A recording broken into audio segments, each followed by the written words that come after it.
शिवजयंतीनिमित्त विनायक नगर येथील क्षत्रिय कुलावतंस तरुण मंडळाचे शिवपूजन व महाआरती महाराष्ट्र कामगार सेनेचे प्रदेश सरचिटणीस विष्णू कारंपुरी महाराज व पत्रकार सुरक्षा समितीचे अध्यक्ष यशवंत पवार यांच्या उपस्थितीत संपन्न झाला। यावेळी मंडळाचे पदाधिकारी व परिसरातील शिवभक्त मोठ्या संख्येने उपस्थित होते। कारण शिवाजी महाराजांनी सांगितलं की ज्या ज्या वेळा देशावर ज्या ज्या वेळा सगळ्यावर संकट येत आहे त्या त्या वेळा त्याचा जो पालन करता आहे, मग आता आपण सरकार म्हणतो त्याला त्या सरकारचं नियमांचं पालन करावं अशा प्रकारचे राजांना आपल्याला 400 वर्षापूर्वी दिलेले आहे।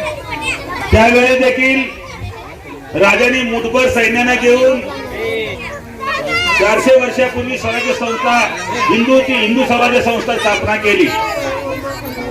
त्यामागे एकच उद्देश होता की अन्यायाविरुद्ध लढणं, गरिबांना न्याय देणं, शेतकऱ्यांना आधार देणं, उद्योजकांना आपला आधार देणं आणि आपल्या पूर्ण जे महाराष्ट्र राज्य असेल, संपूर्ण देश असेल, ते आपल्या गुन्ह्या गोविंदानं या ठिकाणी आणलं पाहिजे अशा प्रकारची भूमिका त्यांनी घेतल्यामुळं आज आपण 400 वर्षानंतर देखील छत्रपती शिवाजी महाराज जय म्हणतो। आपण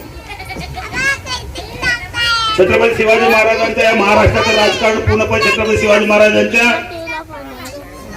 चरित्रावर अवलंबून आहे। ज्याप्रमाणे उत्तर प्रदेश पूर्ण राजकारण रामाच्या नावावर त्या ठिकाणी चालतंय, तसं महाराष्ट्रामध्ये छत्रपती शिवाजी महाराज, बाबासाहेब आंबेडकर, महात्मा ज्योतिबा फुले, अहिल्यादेवी होळकर, जिजामाता, अण्णाभाऊ साठे अशा विविध कलावंतांनी ज्यांनी देशासाठी देह वाहिला, त्यांनी देशासाठी आपलं सर्वस्व त्या ठिकाणी त्याग केलं, अशा लोकांच्या ठिकाणी आपला भारत देश आहे, आपला या सोलापूर देश आहे, सोलापूर गाव आहे। कारण या सोलापुरामध्ये देखील 4 हुतात्मा होऊन गेले।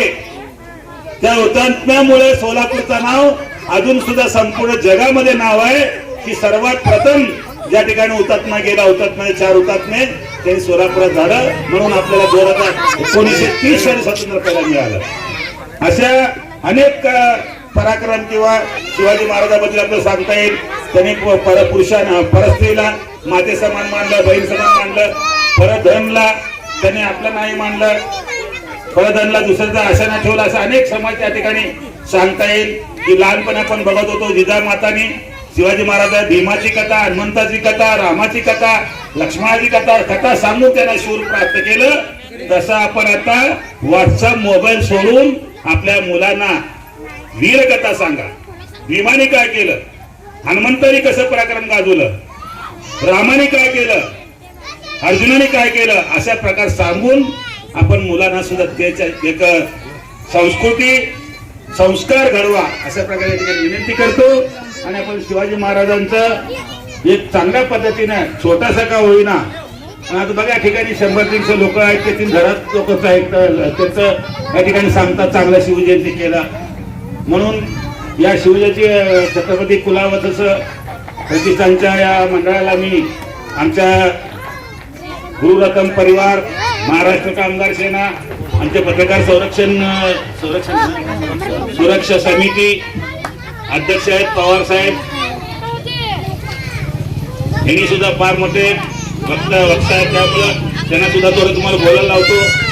असं का म्हणजे पत्रकार आहेत ते लिखाण जास्त करतात, म्हणून आपण या ठिकाणी आलेल्या सर्व बांधवांना, सर्व हिंदू मुस्लिम बांधवांना, भगिनींना शिवाजी महाराज जयंती निमित्त आपल्याला हार्दिक शुभेच्छा देतो।